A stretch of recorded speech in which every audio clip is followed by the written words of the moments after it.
شكرا رئيس. أنا راح أختصر الجواب بدون كتب، لأن راح أعطيكم الدليل القاطع إنه شلون الكيانات السياسية مظلومة ما عدا واحد مدلل أو اثنين. نجي عليهم.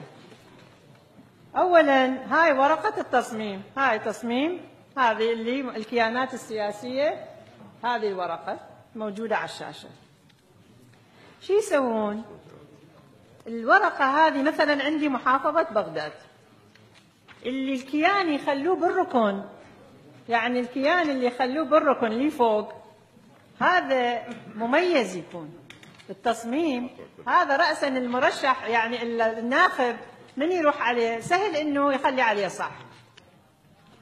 اما اللي يخلوه حشو بالوسط او بمكان يتعب الى انه الناخب يروح يدور عليه، هذا صعب، خاصة للأمي اللي ما عنده كلش مثلا مقتنع 100%، ممكن يشوف أي شيء أقرب إليه يروح عليه. لكن من تخليه بالركن وبأعلى اليسار ودائما تشوف، طبعا هسه نجي نشوف حتى أوصل الحقيقة. خلينا نروح إلى ورقة التصميم اللي أمامكم وأشوف يعني شلون صارت هذه الورقة. أولا منو كان مسؤول التصميم؟ هذا سؤال مهم. مسؤول التصميم هو صفاء لفتة يونس الجابري. منو هذا؟ خال مقداد الشريفي. منين مقداد الشريفي؟ من دولة القانون. هذه الورقة انتبهوا عليها.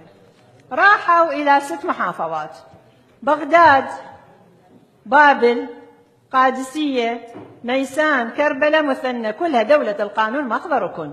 البيت الركن مثل البيت اللي بالفرع.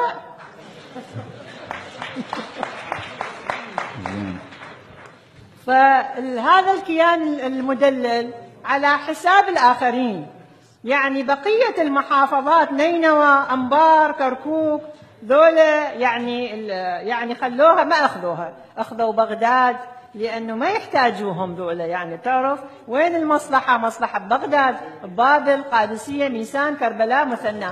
بعدين خلينا نروح على عدد الناخبين ايش قد، عدد المقاعد ايش قد، وين اللي يصرف لنا أكثر. هذه لازم نخليها بنظر الاهتمام. ايش سووا؟ طيب شلون يصير التصميم؟ اكو واحد يوافق على التصميم سيد الرئيس، يعني أنا أوافق عليه بعدين أصدر به أمر، يعني أنا أول شيء أوافق عليه وبعده ماكو تصميم، بعدين أصمم. كل شغلكم يا مفوضية معكوسة، تصدرون قرار وتسوون عكسه. التصميم توافق عليه شيء بالخيال، أنت بعد هذا فضائي، أنت شلون توافق على تصميم ما موجود؟ أنت قلت إحنا حتى نستغل الوقت، راح أجيك أنا هسه. سووا قاموا إذا دولة القانون مو بالركن ما صدفت يغيرون القياسات مالت المستطيلات، مرة يسووه سنتيمتر، مرة يسووه 2 سنتيمتر، إلا يجيبوه بالركن. بعدين تشيل الحيلة الأخرى، لأن أنا رسامة سيد الرئيس فأنتبه على هاي الأمور.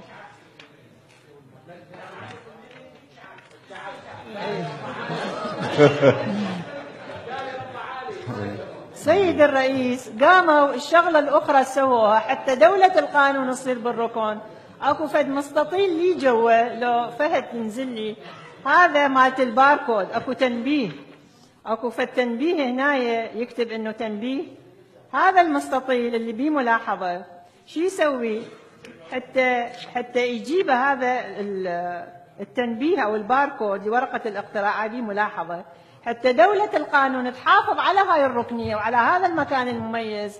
مرة يقسمون الأعمدة 18 18 20، مرة شو يسوون 17 16 حتى يجيبوها فتح بالركن، مرة يزحفون هذا الباركود الملاحظة يجيبوها يمنى يودوها يسرى، يصعدوها ينزلوها. لو تقلب الأوراق الأخرى تشوف إنه أكو اختلاف بالمكان مالته، مرة يخليه كلش لي جوا، مرة يرفعه فوق. بس أهم شيء إنه حافظ على ائتلاف دولة القانون بالركن بالمكان الركن المميز. هذا الدليل. نعم. فأنا ما راح أدخل لك بكتب رسمية وهذه. فليش ظلمتوا الكيانات